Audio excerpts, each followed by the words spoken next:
C'est un témoignage exceptionnel et je suis tellement fier et heureux de recevoir Robert Birenbaum. Parce que vous êtes peut-être un des tout derniers résistants, survivants. Il y reste quoi, 2-3 résistants de la Seconde Guerre mondiale, résistants français. Oui, Et vous êtes là aujourd'hui pour témoigner encore à 97 ans, Robert Birenbaum. C'est important toujours de témoigner, de dire. Bien sûr. Je pense c'est nécessaire quand on a la chance de pouvoir le faire. Oui. Parce que c'est pas dit. À 97 ans et demi, bientôt 98, je vous signale, en très peu de temps, le 21 juillet. 98 ans, avoir la mémoire qui ne flanche pas, d'abord, se rappeler de tout. Ça, c'est une chance extraordinaire. D'ailleurs, je le dis, je suis un chanceux. Oui. J'ai eu une chance extraordinaire. La chance d'avoir survécu, vous auriez pu mourir 1000 fois. Ben oui, bien sûr. Chaque action qu'on faisait, c'était un miracle quand on le finissait. Mais bon, on s'en est sorti. Ouais. Lorsque, le 18 juin dernier, au Mont-Valérien, le président Emmanuel Macron vous a remis la Légion d'honneur. J'allais presque dire, il était temps. Il était temps. Je lui ai surtout dit que la Légion d'honneur, je la prenais, mais c'était bien sûr qu'il était un peu tard. Mais que de toute façon, la Légion d'honneur, je la partageais avec mes copains qui étaient au mur. Ils ont été fusillés, là. Oui. Et c'était très émouvant. Vous savez, je lui ai parlé de Manouchian, parce que c'est lui le premier président qu'on a parlé. Et je lui ai dit qu'il m'avait fait pleurer ce jour-là, parce que je trouve que c'était vraiment quelque chose d'exceptionnel d'avoir enfin reconnu qu'il y avait un soi-disant étranger qui a défendu la France. Et c'est pas n'importe qui. Et je ne savais pas qu'il y avait à côté de moi la nièce de Manouchian qui était là. Et elle était en larmes quand elle m'a entendu parler avec le président. Et quand j'ai terminé, pour moi, c'est un des plus beaux jours de ma vie. Elle m'a pris dans ses bras, elle m'a embrassé. Ça, parce qu'elle a entendu ce que j'ai dit. Mais c'est pas pour moi la médaille. Je ne l'ai pas dit au président, mais vous savez, la médaille, je le raconte maintenant. Je l'ai dit déjà plusieurs fois. Mais enfin, je vais vous le dire à vous. Ma médaille, je considère que je l'ai eue il y a exactement... Ma petite fille avait 8 ans. J'étais chez mon fils à Trouville et il recevait sa belle-sœur qui est égyptologue et qui venait de se marier avec un égyptologue de très grand talent, tous les deux. Et elle connaissait ma vie, bien sûr, tout le monde connaît ma vie dans la famille. Mais là, elle venait de se marier et elle voulait que je raconte à son mari. Il était très intéressé par mon histoire. Alors on s'est installés sur un bout de table, tous les deux. Et puis il m'a interrogé et pendant 1 heure ou 1 heure et demie, je lui ai raconté un peu ma vie, comme je le raconte dans le livre. Je l'ai souvent raconté.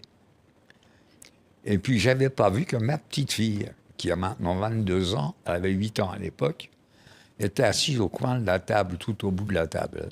Je l'avais pas vue. Et elle m'écoute. Je parlais avec lui, bon.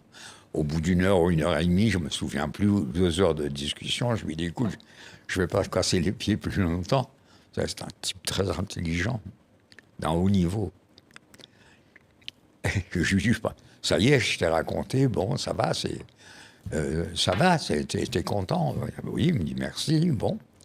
Et puis on se lève tous les deux, et à ce moment-là, ma petite fille de 8 ans, elle me dit, mais papy, mais t'es un héros. Ben, vous voyez, je me suis bien pleuré. Et puis la médaille, c'est celle-là. Je n'ai pas besoin de celle du président. Voilà. Oui. Et vous ne vous considérez pas comme un héros? Non, je ne suis pas un héros. Bon, vous savez, je veux bien qu'on dise de moi tout ce qu'on veut. Non, mais on était tous des héros. Je ne suis pas tout seul. Ceux qui ont participé avec moi à toutes ces actions, on est tous des héros. Bon, mais c'est un grand mot, vous savez. Les héros, c'est ceux qui donnent leur vie, ceux qui sont morts. Nous, on a fait notre devoir. Et puis, On aurait pu aussi faire comme eux, passer au mur. Mais enfin, on n'y pensait pas. Ou peut-être qu'on y pensait, mais que ça passait au-dessus de nos têtes. Ouais. Écoutez la voix de Marc Augeret qui chante l'affiche rouge. Aux agonisants. 20 ans déjà que cela passe vite, 20 ans, vous vous étiez servi simplement de vos armes. La mort n'éblouit pas les yeux des partisans.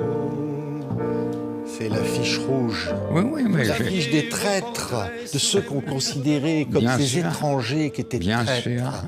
Mais vous savez, j'ai entendu ça au Mont-Valérien le 18 juin 2023, avant d'avoir la médaille, avant d'avoir la Légion d'honneur. On m'a chanté l'affiche rouge, on m'a chanté le chant des partisans. L'armée française a défilé devant moi. Mais quoi, c'est un miracle, c'est miraculeux. Mademoiselle Manouchian qui m'embrasse. Ça a bouleversé ma vie, ça, je vous dis la vérité, c'est vrai. Ce jour-là, ça a été un des plus bons jours de ma vie, c'est vrai. Pas pour la médaille, je m'en fous. Mais la reconnaissance, pas de moi, mais la reconnaissance de mes copains, de l'action qu'on a menée, du dévouement qu'on a eu pour la France. La France qui nous a accueillis, pas moi, puisque je suis né à Paris, mais mes parents, mes grands-parents, mes oncles, mes tantes.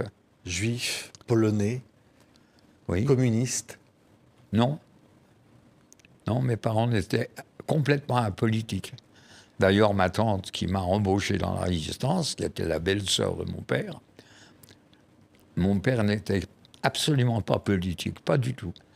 Et chez lui, dans sa boutique, souvent, il y avait, vous savez, à l'époque, des juifs communistes, des juifs trotskistes, des juifs bundistes.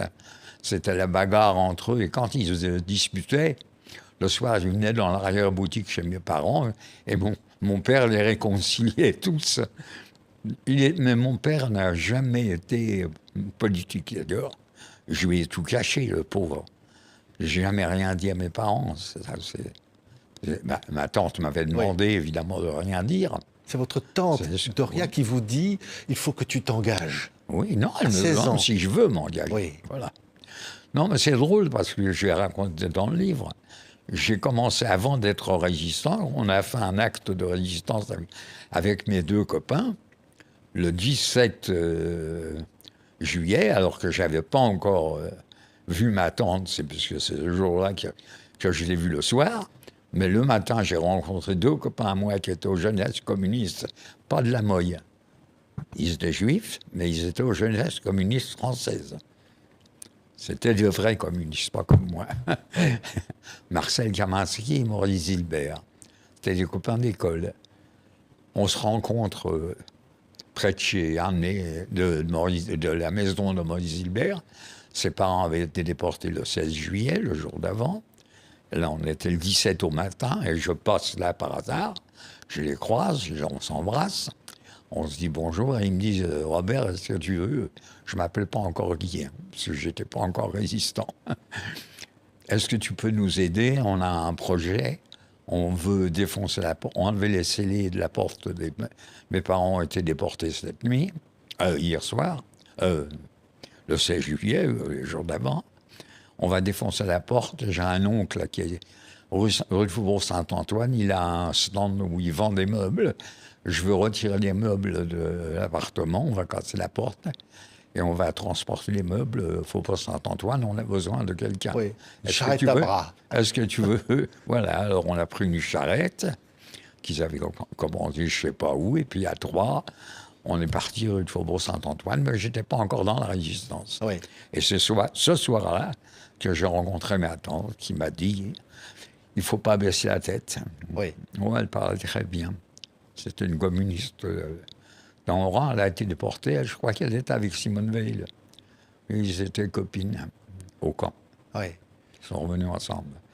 Quand elle est revenue, elle qui était une beauté, elle avait même pas 30 ans, oui. Oui. C'est la rafle du Veldiv. Oui. Et vous entendez les arrestations, la rumeur qui annonce qu'il faut se cacher. Bien sûr. Une copine à moi avait un Jules qui était au coin de la rue, au commissariat de police de Tanger, qui lui a dit si tu as des copains juifs, dis-leur que cette nuit, on va venir les chercher demain matin. Et elle nous a prévenus. Mais enfin, il y avait déjà eu des bruits qui avaient couru. On n'avait pas. Mais elle nous a vraiment complètement. Elle s'appelait Simone Zeller, c'est une très bonne amie à moi. Elle avait 4 frères, qui étaient des copains d'école. C'était des Italiens, émigrés comme nous, et ils traitaient de sales juifs. Mais vous savez, dans ma rue, c'était monnaie courante, hein, c'était la pègre, c'était... Mais à l'époque, Aubervilliers, Stalingrad maintenant, rue Bello, l'épicerie de mes parents. Et puis, bon, ma tante m'a dit, tu dis rien à tes parents, mais est-ce que tu veux... Il faut pas baisser la tête. Ouais. J'ai des copains qui se battent. Mon oncle, son mari, venait d'être pris dans une rafle. Un des premiers, il était à Pithiviers, je crois, depuis quelques jours. Elle, malheureusement, elle a été arrêtée vers le 23-24 septembre. Alors que c'est là qu'elle a rencontré un de mes copains. L'histoire du 20 septembre, la victoire de Valmy, où on a organisé la première manifestation. Enfin, pas la première, parce qu'il paraît qu'il y en a eu une avant aux Champs-Élysées en 1939 ou en 1940. Mais nous, c'était la première manifestation avec les Allemands qu'on a organisée. Oui. La rafle du Veldiv, les Juifs arrêtés, vous en êtes témoin. Vous voyez des personnes qui s'en réjouissent. Oui. Vous avez vu des gens qui pas chantaient beaucoup. Joyeusement à l'arrestation des Juifs. Oui, applaudir. Applaudir. Oui, en voyant passer les mômes. Mes parents distribuaient du lait, ils étaient épiciers, ils distribuaient des petits sandwichs à leurs clients qui passaient devant la porte, vous savez, de tout le quartier. Rue du Maroc, rue du département, rue d'Aubervilliers. Les autobus étaient là, attendaient les Juifs de tout le quartier qui passaient par la rue Bello. Tout le monde passait devant la boutique de chez mes parents. J'ai vu ce défilé, vous savez, c'est un souvenir innommable. Et je vous dis, oui, je me rappelle même le nom de celle qui a applaudi. Son fils, c'était un gangster. Il a été tué. Nassinck, Madame Nassinck, une Polonaise. Mais vous savez, à l'époque, les Polonais, c'était pas les amis des Juifs. Hein. Oui. Lorsque vous apprenez qu'il faut porter l'étoile jaune, oui, il faut la coudre, c'est obligatoire. Bien sûr. Qu'est-ce que vous faites? Je l'ai cousu. Comme tout le monde, je l'ai cousu. À l'époque, je n'étais pas encore dans la résistance. C'était en 1941. Et la première fois que je sors avec mon étoile, quand je venais de la mettre, je passais rue d'Aubervilliers, j'étais un groupe de camarades, tous français ou espagnols ou italiens, mais pas juifs. J'étais le seul juif. Et j'avais mon étoile. Je venais de la mettre. Et on se promenait rue d'Aubervilliers sur un trottoir assez large. Et au loin, j'ai vu un groupe de soldats allemands, ils étaient au moins une douzaine, des jeunes, entre 19 et 20 ans maximum. Vous savez que le soir, à l'époque, quand les Allemands sont arrivés, on discutait avec les jeunes Allemands, les premiers jours, rue d'Aubervilliers, le long de la palissade de la gare du Nord, qui était juste en face de la porte de la rue Bello. On se réunissait le soir, alors que moi, je n'avais pas le droit d'être là, mais j'étais le seul juif, avec quelques copains, on était là. Et on a discuté avec les soldats allemands. Ils étaient jeunes. Il y en avait qui avaient 17, 18 ans.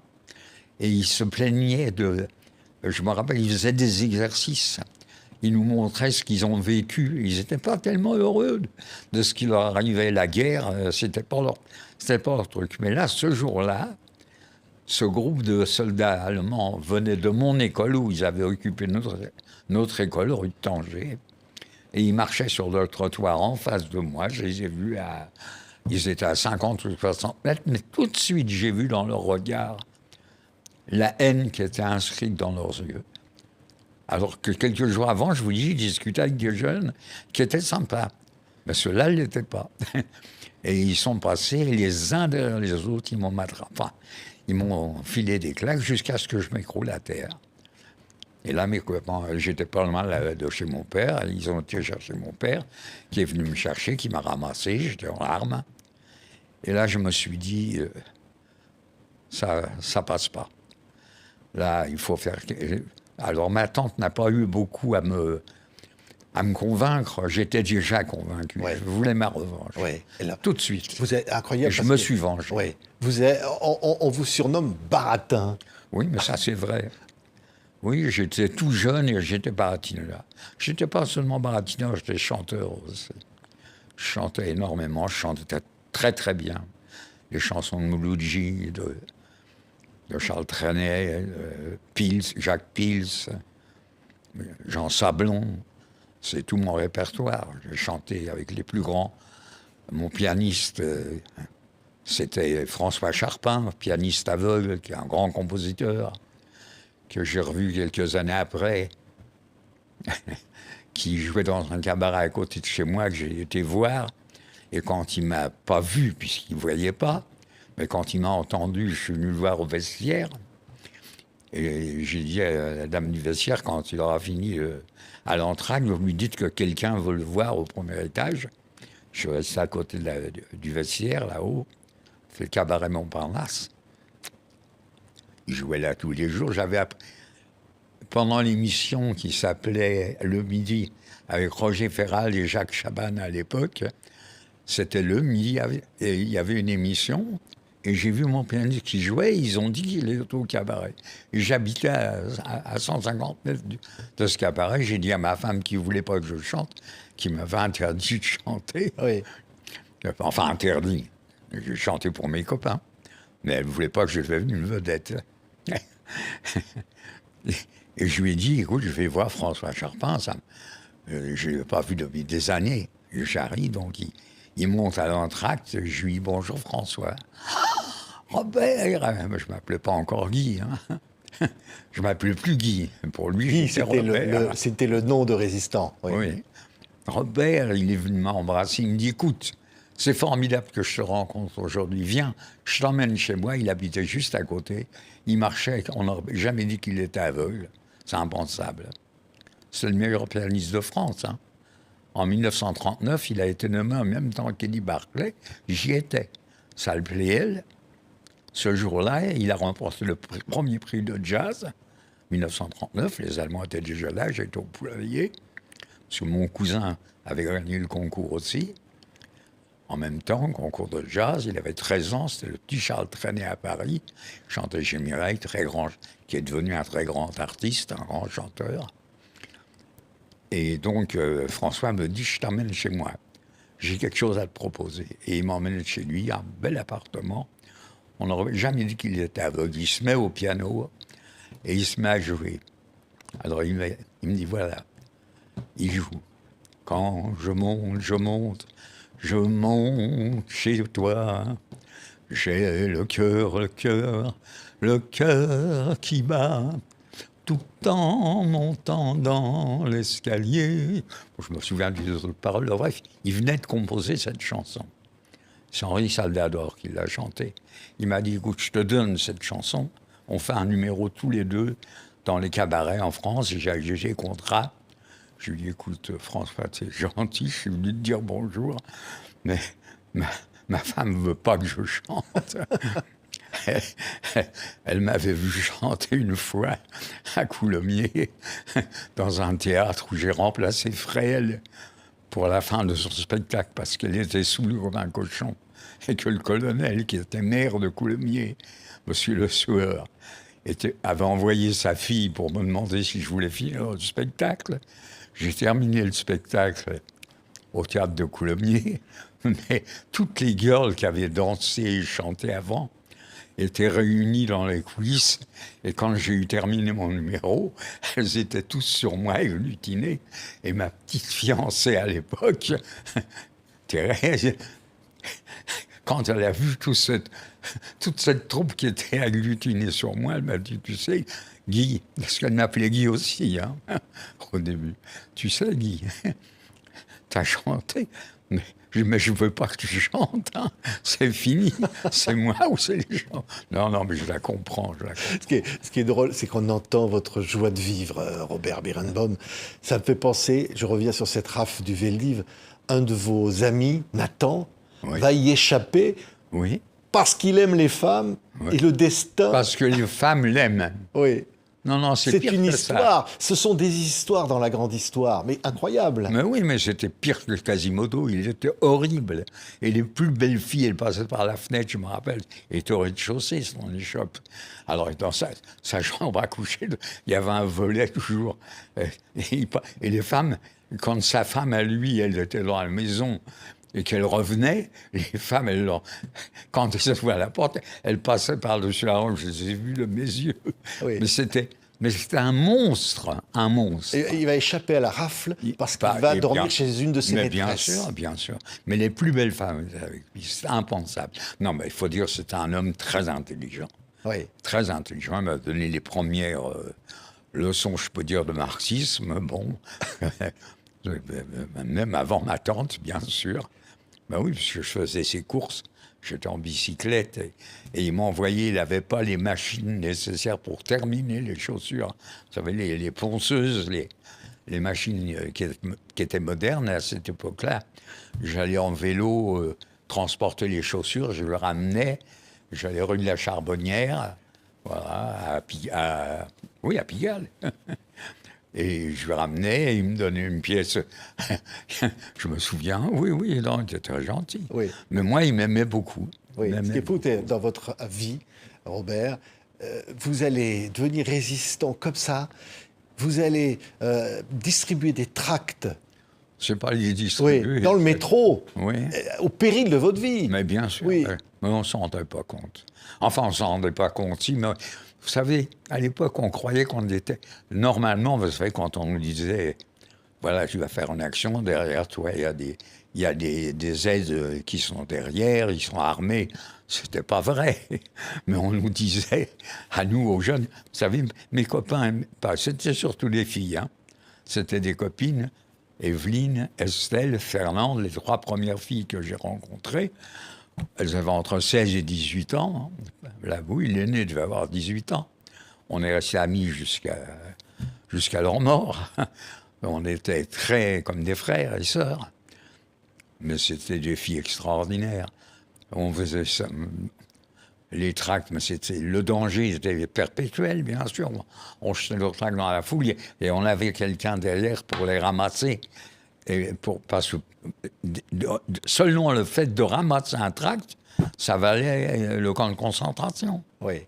Il faut se remettre dans la situation de l'époque. Oui. C'était déjà un danger. Vous rentrez dans les cinémas au moment des actualités bien sûr. Pour crier. Non, on rentrait au cinéma. On s'installait. J'avais la responsabilité, toi ici, toi là. Dans la salle, on était répartis 5 ou 6, et au moment des actualités, on hurlait mensonges, on gueulait dans la salle, et les gens nous applaudissaient, ou bien faisaient semblant de ne pas entendre, mais nous, on l'a fait, oui, bien sûr. Mais on n'est pas les premiers, hein. Ça, c'était les premières actions de résistance. Je me souviens qu'Henri Krasuki, qui s'est battu toute sa vie pour dire qu'il avait commencé la résistance bien avant ce qu'on lui dit, c'est-à-dire en 1941, quand soi-disant Staline avait fait l'alliance avec Hitler, Henri était déjà dans la résistance, avec un des fusiliers, Reimann, Marcel Reimann, qui habitait à la même rue que lui. J'ai connu son frère, bien sûr. Mais bon, on était un peu... on était des drôles de gars, quand même. Après le 20 septembre, mes 2 copains que je venais de recruter, qui habitent en face de chez moi, c'était la première action qu'on faisait. Au cours d'un lancer de tracts, les copains que je venais d'embaucher, avec qui on avait imprimé des tracts toute la nuit chez eux, ils habitent en face de chez moi, c'était leur première action, Bernard et Maurice Kurk. Et Maurice, en jetant les tracts, bon, il n'était pas encore... vous savez, on avait un certain art. Ça s'apprend. Hein. On faisait un geste rapide et les tracts volaient au-dessus de nos têtes. Et lui, il a du mal à faire son interprétation. Et je l'ai vu, j'étais sur le trottoir d'en face, rue Le Pic, au milieu de la rue Le Pic. Tout d'un coup, je l'ai vu lever les bras et recevoir quelques claques. Donc j'ai dit, ça y est, stop. Son frère a réussi à marcher, est tout de suite parti. Et moi, j'ai suivi son frère. On a pris le métro, on est passé à la dernière seconde devant le portillon électrique. Les types étaient derrière nous, la Gestapo, les flics qui nous cavalaient derrière étaient derrière le portillon. On a pris le métro, on a été chez lui, 13 rue Bello, en face de la boutique de mes parents. Et là, on l'a débarrassé, on avait fait des tracts toute la nuit avec les Ronéo. On est monté sur les toits, on l'a tout jeté, on a remis l'appartement au propre. Et moi, je me suis mis à la fenêtre chez mes parents, devant l'épicerie. J'attendais, jusqu'à ce que je voie l'attraction avant qu'il s'amène. Et puis mon copain Maurice qui sort de la voiture avec tout méfié, les yeux au beurre noir et les mains derrière le dos avec des notes. Et il monte chez lui, et puis après, il descend avec son frère. Et puis le soir, le frère revient et l'autre est parti, déporté. Bon, Fresnes, cassé la figure, enfin, torturé. Et ma tante venait de se faire arrêter pendant qu'il était, lui, à Fresnes. Dora s'était fait arrêter au cours d'une action. Et elle l'a rencontré, elle l'a passé, comme on dit... Et elle discutait avec lui pour savoir s'il avait parlé ou pas parlé. En définitive, il lui a dit « j'ai rien dit, on m'a torturé, mais j'ai rien dit », et c'est vrai. Il n'a jamais parlé de moi.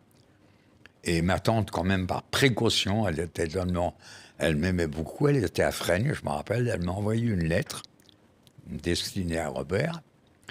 Robert, tu devrais partir à la campagne, parce que je suis pas sûr. Vous savez, on doutait toujours. La torture, c'est quelque chose de terrible. On ne pouvait pas imaginer. Donc, c'est là que j'ai eu un rendez-vous.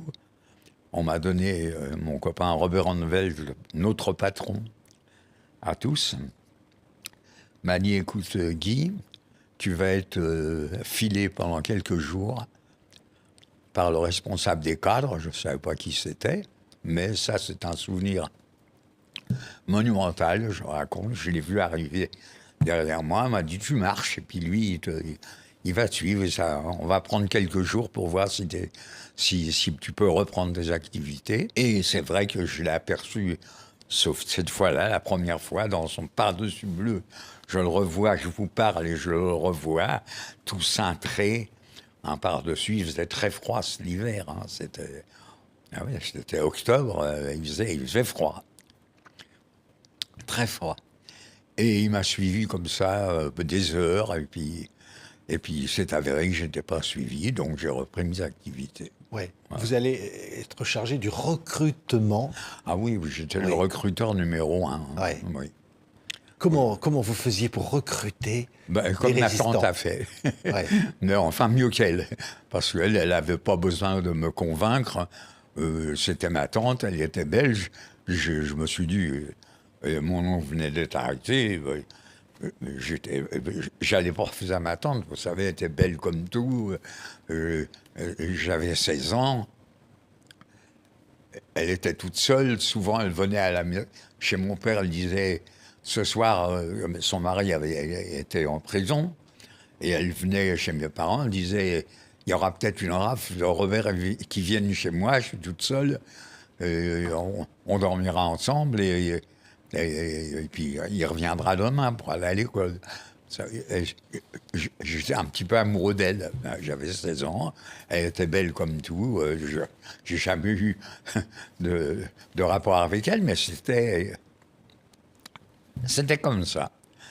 Et bon, voilà. Oui, recruter des combattants, des FTP, recruter... Oui, j'ai recruté beaucoup. J'étais un recruteur de premier plan. D'ailleurs, c'est pour ça qu'on n'a pas voulu me lâcher. et qu'on ne voulait pas que je rentre au FDP parce que j'étais trop important dans la situation du baratineur qui faisait un bon boulot. Vous voyez, j'ai recruté beaucoup de camarades. Vous savez, Zonchin, Rachauer, Finkelstein, qui étaient tous devenus francs-tireurs. Je raconte d'ailleurs une des rencontres que j'ai eues avec un de mes copains qui s'était fait tabasser et qui avait perdu la mémoire et qui, je l'ai réveillé quand il s'est réveillé le matin et que je lui ai raconté ce qui lui était arrivé dans la nuit, il m'a dit « Mais tu te rends compte, Guy, les copains, ils vont être contents. Et moi, je suis content aussi. Si jamais on me matraque, si on me torture, je parlerai pas. » C'est la première chose qu'il m'a dit. Vous vous rendez compte dans quel état on était tous? Et on était tous comme ça. Bien sûr, on craignait la torture. C'était atroce. On connaissait tout ce qui se passait. Supplice de la baignoire, on savait tout ça. Mais bon, on avait des gars tellement... Des types d'une qualité de caractère qui nous dirigeaient. Vous savez que ce soit Robert Anvelt, Henri Krasucki, Jean-Claude Schwartz, lui, c'est comme mon grand frère, avec qui j'étais toujours. Comme je le dis dans le livre, c'est la vérité, il m'aurait dit, tu sautes du 3e étage, tu arriveras vivant en bas, je l'aurais fait. Ouais. On avait des convictions parce que c'était des types qui étaient extraordinairement courageux. Ils savaient qu'on s'en sortirait, ouais. Et puis on a fait des choses, les récupérations d'armes, les matraquages. J'ai un de mes copains qui est venu chez moi, je me souviens tout de suite après la libération. Comment il s'appelait déjà? Charles Michflicken. Je venais d'ouvrir mon magasin rue du Temple de maroquinerie, mais on se voyait toujours avec les copains. Vous savez, après la guerre, pendant quelques années, on sortait toujours ensemble. Le samedi, on se retrouvait tous ensemble. On allait danser, on se quittait pas. On était frères.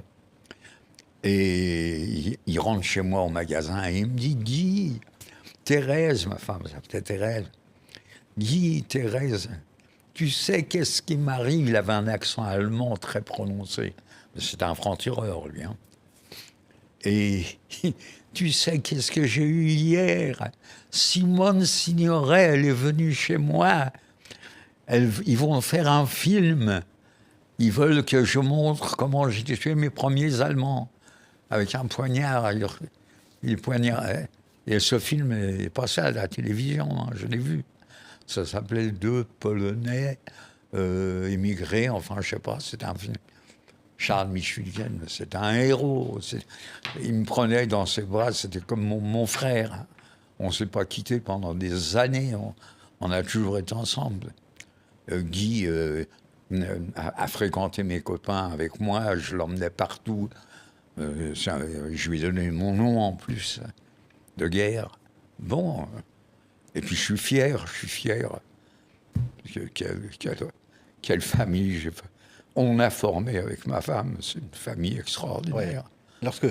Lorsque je disais vous auriez pu mourir combien de fois, ça s'est joué parfois un détail, une chance. Ouais. Le brigadier qui m'a sauvé la vie à Joinville-le-Pont, mais c'est une histoire de fou. C'est absolument incroyable. Et pourtant, c'est vrai. Oui, c'est quoi? Et ça s'était passé comment? On nous a pris pour des voleurs. J'avais un sac de jute. C'était la couverture d'une machine à écrire que j'avais volée d'ailleurs au cours d'une action. Et cette machine, je l'avais prêtée à la maîtresse, à la petite amie de Pierre Kapievitch, qui est devenu sénateur et maire de Vaux-en-Velin après la guerre, qui était un de mes grands frères. Il avait 20 ans ou 21 ans, j'en avais 16. Quand on se voyait très souvent, parce qu'on était à un certain niveau déjà, il m'embrassait, c'était mon frère, quoi. Comme tous mes copains, c'était mes frères. Et alors j'avais prêté la machine à écrire à sa femme, à sa fiancée à l'époque, Madeleine. Et puis, je vais récupérer ma machine. le soir. Alors j'avais ce sac en jute sous le bras, et j'avais des faux papiers, une douzaine de cartes d'identité pour des nouveaux recrutés dans la résistance que je devais remettre à un copain qui venait à mon rendez-vous à Joinville-le-Pont. Et on était tous les deux dans une Vespasienne, en face de la gare de Joinville. Et puis on rentre dans la Vespasienne, je mets la main à la poche pour lui donner le papier, et on allait se quitter, quoi. Il y avait deux gendarmes de chaque côté, il y avait 2 ouvertures, pistolet au poing, messieurs, suivez-nous. Bon, comme j'étais pas bête, hein. J'avais 16 ans, c'est vrai, mais j'étais très lucide. J'ai compris tout de suite.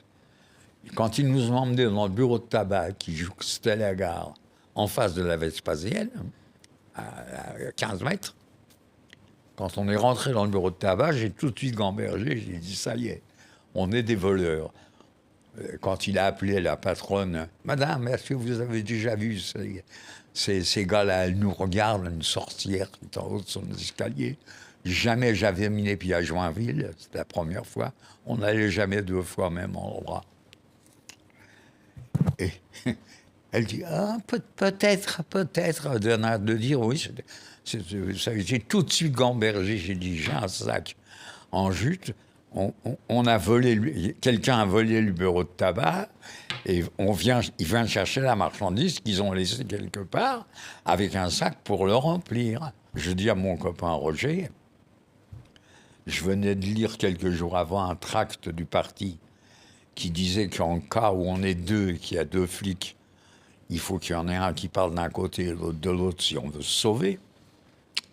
Comme j'étais le chef, j'ai dit Roger, j'ai lu, je parlais avec lui, le gendarme était à côté de moi, mais je lui ai bafouillé, je lui ai dit Roger, tu pars à gauche, je pars à droite, il y a des ordres, on ne se laisse pas prendre, on fout le camp.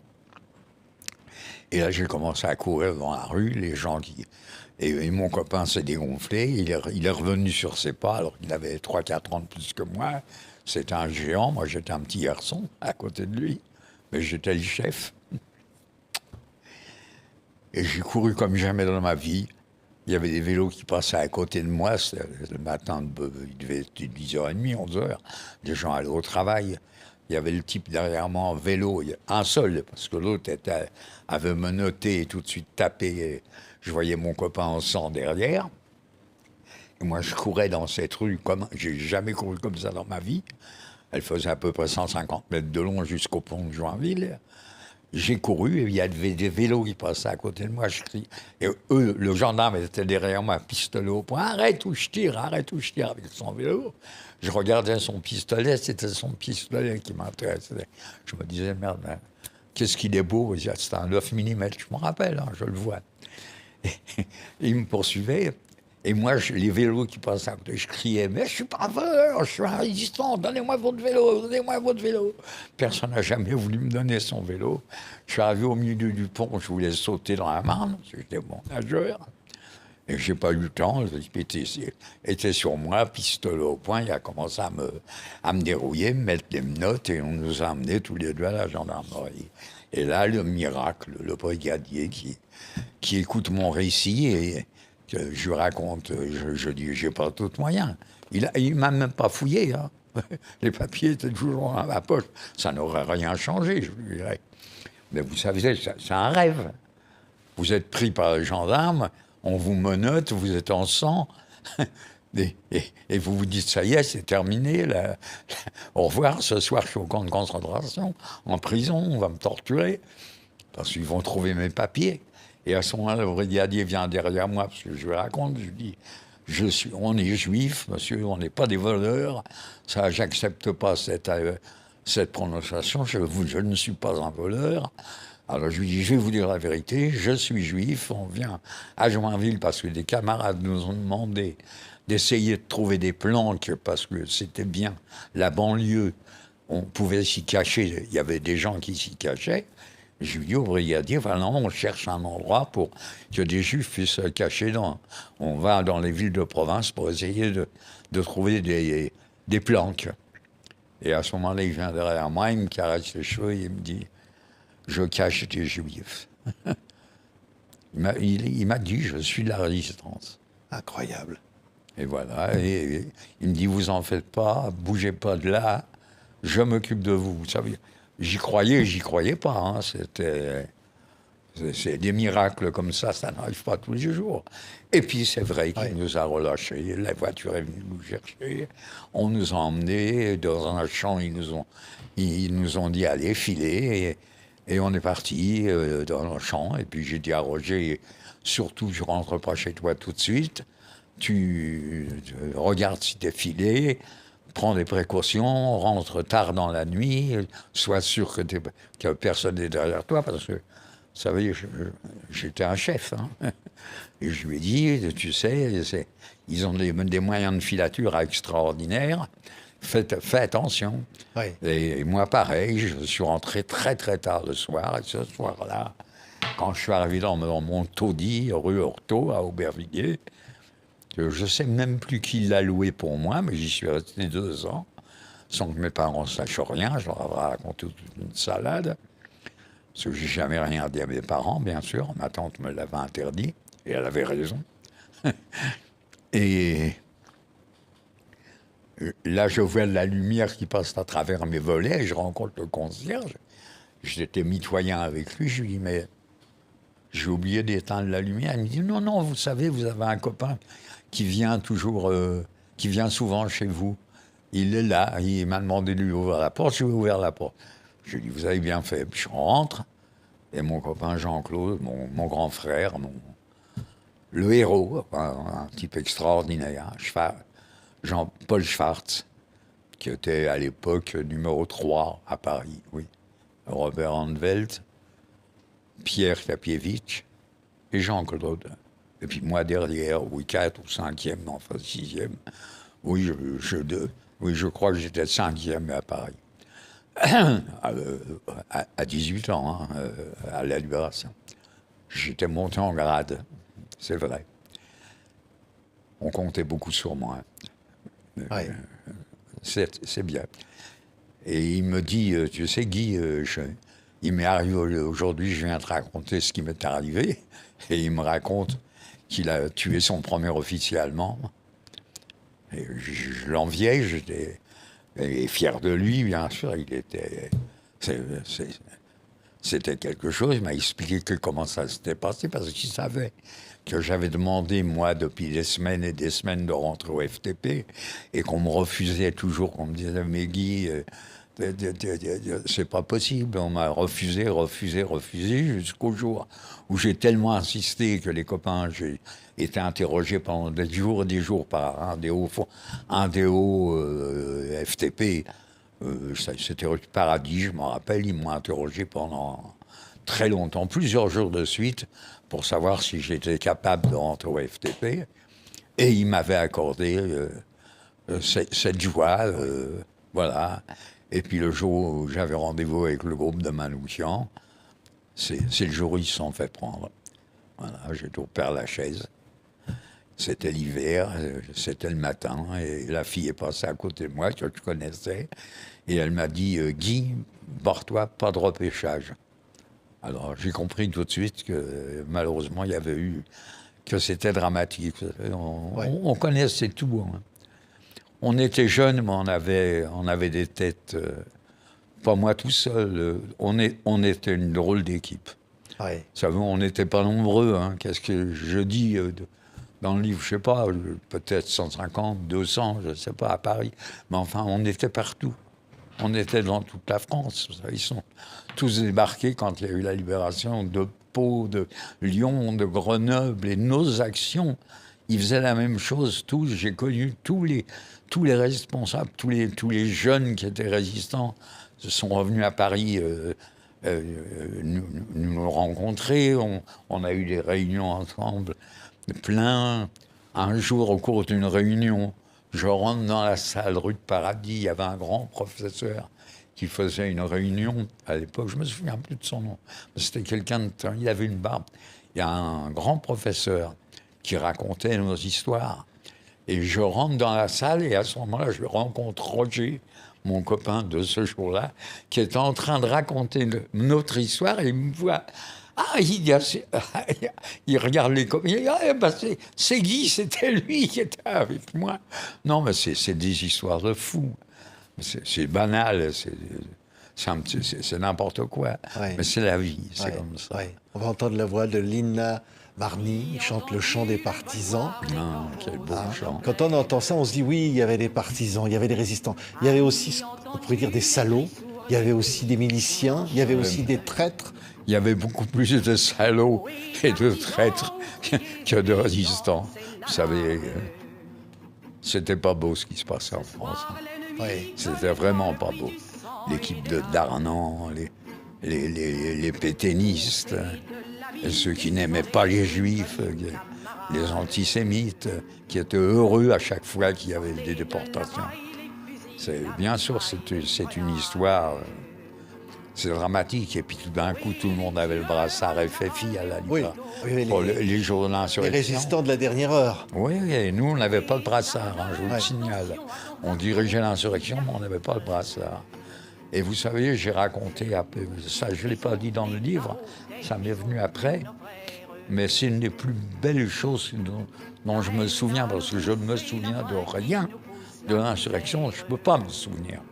Parce que j'ai passé les 10 jours d'insurrection, j'ai jamais dormi, j'ai toujours agi, j'ai organisé, j'allais voir les gars sur les barricades, mais je me souviens de rien. Si, que j'ai tiré sur un Allemand, que j'ai raté, ça c'était le dernier jour, avec mon petit revolver, j'étais un des seuls à avoir un revolver, hein, depuis longtemps. Encore une histoire. Mais c'est des souvenirs impensables. Et oui, alors, une des plus belles choses dont je suis fier, je m'en suis souvenu après l'écriture. C'est que j'étais avenue Jean Jaurès, je me rappelle, sous le métro aérien, où j'avais d'ailleurs fait les premiers tracts lancés du haut de métro aérien.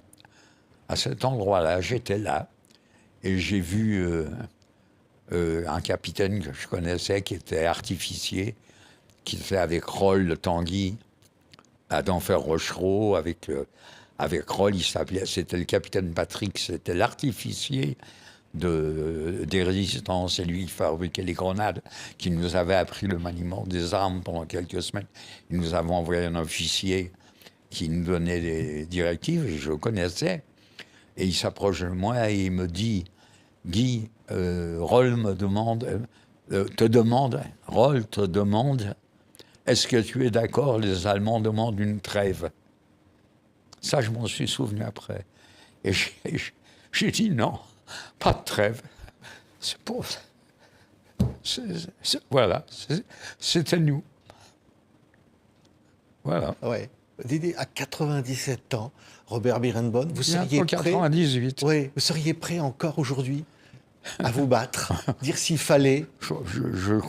J'ai combattu toute ma vie, vous savez, dans d'autres conditions, dans d'autres périodes, dans d'autres conditions. Je veux dire, on s'est battu avec ma femme, qui était une fille extraordinaire. On s'est battu pour faire une belle famille, une famille dont je suis vraiment fier. J'ai une famille que ma femme a construite. Oui. Et la France, Robert, la France, celle pour laquelle Guy Môquet écrivait à sa chérie. Oui. Vous avez choisi ce prénom de Guy. Oui, parce que Guy Môquet venait de mourir, oui. Oui. On m'appelait Philippe. Je dis non, Pétain, ça ne me va pas. Alors je veux m'appeler Guy comme Môquet. Oui. Ouais. Voilà. Et Manoukian, qui lui aussi fait une lettre avant de mourir. Quelle lettre, quelle merveille. Je ne l'ai pas connu, c'est un regret. Mais sa nièce qui me prend dans ses bras et qui m'embrasse le jour le 18 juin, c'est phénoménal. Je suis comblé, je suis comblé. On dit, maintenant je suis quelqu'un, bon, vous savez, j'ai pas fait ça pour être quelqu'un, j'ai pas fait ça pour être décoré, j'en ai rien à foutre, hein. Mais c'est une reconnaissance, et puis Je suis le dernier, quoi. Il y en a plus. Je suis tellement triste de penser que je suis là et puis tous mes copains, il n'y a plus personne. Je suis le dernier. J'étais le plus jeune et je suis le plus vieux. Et puis voilà. Ouais. Les Manoukians, et puis tous ces gens qui ont été déportés, qui sont morts, qui ne sont pas revenus des camps de concentration. Ils nous disent quoi aujourd'hui? Quel est leur message pour aujourd'hui, pour maintenant? Aujourd'hui, le message, c'est que il faut surtout se méfier de tous ces nouveaux orateurs. Enfin, ils ne sont pas nouveaux. Quand je vois ce qui se passe avec le Front National, qu'on parle de Marine Le Pen comme future présidente et que malheureusement, elle a ses chances. Pour moi, c'est un désastre monumental. Je comprends pas les politiciens actuellement me semblent un petit peu en dessous de leurs possibilités.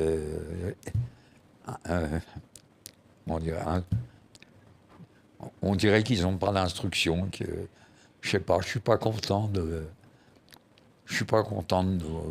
quand j'entends un type comme Mélenchon, pour qui j'avais une grande estime, et que je l'entends parler.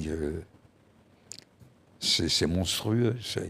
C'est des intelligences qui sont du mauvais côté. Comment c'est possible que des gens comme ça se trompent à ce point-là? Je ne peux pas comprendre. Vous dites qu'ils n'ont pas leur place, ces gens-là, à la cérémonie du Panthéon pour Manoukian? Sûrement Comme le dit pas. Emmanuel Macron? Sûrement pas. Je ne sais pas ce qui va s'y passer, j'ai reçu la lettre du président qui m'invite. Évidemment, je suis le dernier. Mon fils en a retrouvé un. Il paraît qu'il y a un deuxième résistant. Il va me le présenter, là. Je suis content. Je vais aller le voir. Un vrai communiste, pas comme moi. Oui. Mais bon, vous savez, cela dit, attention. Je respecte profondément l'action des communistes de 1942 à 1944. Pour moi, c'était génial, c'était monumental.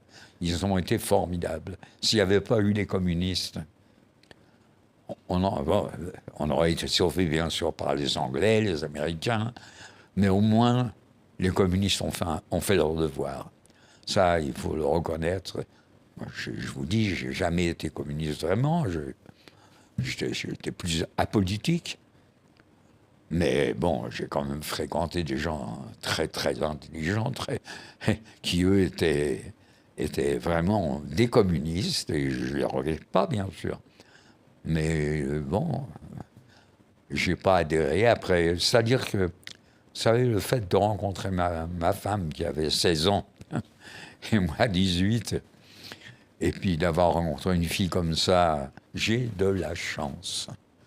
J'ai de la chance d'avoir rencontré ma femme, ma fiancée à 16 ans, quand elle est sortie de son trou après 2 ans des poussières, Anne Frank française, voilà, sauvée par des justes. Et depuis quand on s'est rencontrés, puis qu'on a vécu ensemble de 65 ans de vie commune, elle m'a quitté le 6 février 2009. C'est pas hier, c'est une grande tristesse. Mais avec elle, on a construit une famille extraordinaire. Ouais. On va entendre une voix, une chanson de Jean Ferrat, Nuit et brouillard. Au fond, elle dit, cette chanson, ils étaient 20 et 100 dans des wagons plombés. Ce sont des fantômes, tous ces héros, tous ces morts, tous ces martyrs de cette guerre dont vous êtes aujourd'hui l'un des derniers à pouvoir témoigner, Robert Birenbaum. Et ça, jamais plus on devrait vivre ça. Oui, mais bien sûr qu'il faut dire jamais plus. Il faut se battre pour ça. Voilà. C'est le cas, il faut toujours se battre. Alors je dis aux jeunes, battez-vous. Je leur dis, ne baissez pas la tête. Il est toujours temps de rattraper le temps perdu. Il ne faut pas croire que la vie est un long fleuve tranquille. La vie, elle a des périodes difficiles, mais il faut savoir les surmonter. Il faut toujours avoir le courage d'avoir des opinions diverses et de les respecter. Ouais. Jamais se laisser abattre. Voilà, jamais accepter l'injustice. Voilà. Il faut, oui, tout à fait. la justice. Il faut être conscient qu'on doit se battre. On doit toujours se battre. Et vous n'êtes pas un héros. Non, pas du tout. On veut me faire un héros, donc je sais pas. Vous savez, quand je sais tout ce que ces gars ont fait, c'est eux les héros. Mais bon, ils l'ont pas fait pour être des héros non plus. Ils l'ont fait parce qu'ils ont fait leur devoir et ils pensaient comme moi qu'il faut se battre. Voilà. Merci. Témoignage exceptionnel. Mon père, Birenbaum. Guy, j'ai presque envie de vous appeler Guy. Bien sûr, il y a un Guy maintenant. Ouais. Et il n'est pas triste non plus. Ouais. Je vous dis, une famille comme ça, merci Thérèse. Ouais. Mais Guy, c'est le gamin de 16 ans. C'est ce gamin qui a dit non. Je vais me battre. Bien sûr. Ouais, c'est vous. Oui, bien sûr. Il est toujours là, Guy. Il est dans votre cœur. Oui. Vous restez toujours Guy. Oui, non, mais bien sûr. Oui, c'est moi, il n'y a pas de problème. Bon, puis j'ai la chance d'avoir cette mémoire. Je me souviens des noms de tous mes copains. On était 127 à la compagnie. Quand je regarde cette photo, je récite les noms les uns derrière les autres. C'est tous des types formidables. Avec leur père ne voulait pas les lâcher. Ils sont engagés avec leur fils dans notre compagnie. On nous a promenés, on nous a trompés, on n'a pas voulu de nous. Je me rappellerai toujours quand Fabien, que j'ai escorté une nuit quand il est venu à Paris 3 jours avant de mourir, et qui m'a dit « Guy, tu sais, qu'est-ce que je l'aimais ce Fabien, le premier officier allemand tué à Barbès. L'exemple. » Alors on a discuté toute la nuit. Il nous a pas lâchés. Il a dit, on se fout de votre gueule. On veut pas de vous sur le front. Vous êtes trop représentatif. Mais c'est vrai. On nous a bridés. On n'a pas voulu qu'on aille sur le front. Et pourtant, on a fait nos preuves. Vous savez, j'ai fait des manœuvres. J'ai dirigé des manœuvres pendant nos soi-disant leçons. J'ai encerclé un quartier général avec mes hommes. J'ai arrêté les généraux des ennemis inventés. Mais je l'ai fait. On était capable de se battre. On voulait se battre. On n'a pas voulu de nous. On voulait. Vous savez, on voulait surtout.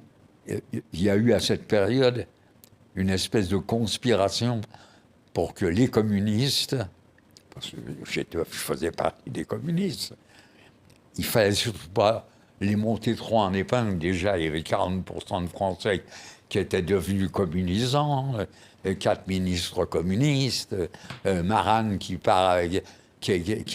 circule avec De Gaulle jusqu'à Notre-Dame, c'est personne d'autre. Maurice Thorez, ministre d'État.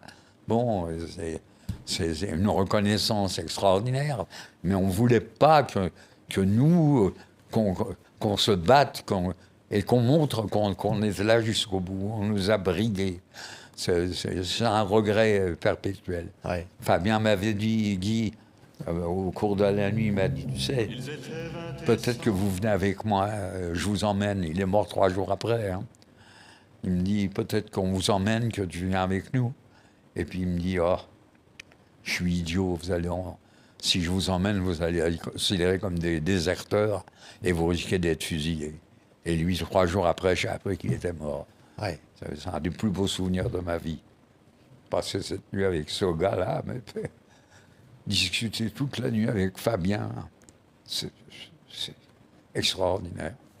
Des souvenirs, Robert Birenbaum, qui sont dans ce livre exceptionnel publié chez Stock, 16 ans, résistant. On va entendre évidemment l'affiche rouge, Robert Birenbaum, la chanson qui rappelle Manoukian, qui rappelle le sacrifice suprême. C'est important, ça. C'est très beau, mais oui. Quand je l'entends, ça me fait pleurer. Il n'y a pas de problème. Ouais. Il nous parle. Et c'est beau. Ouais. Manoukian au Panthéon, Oui. ça nous parle. Il nous envoie un message aujourd'hui. Oui, bien sûr. Ce qui nous arrive est extraordinaire. Merci. Mais il le mérite tant.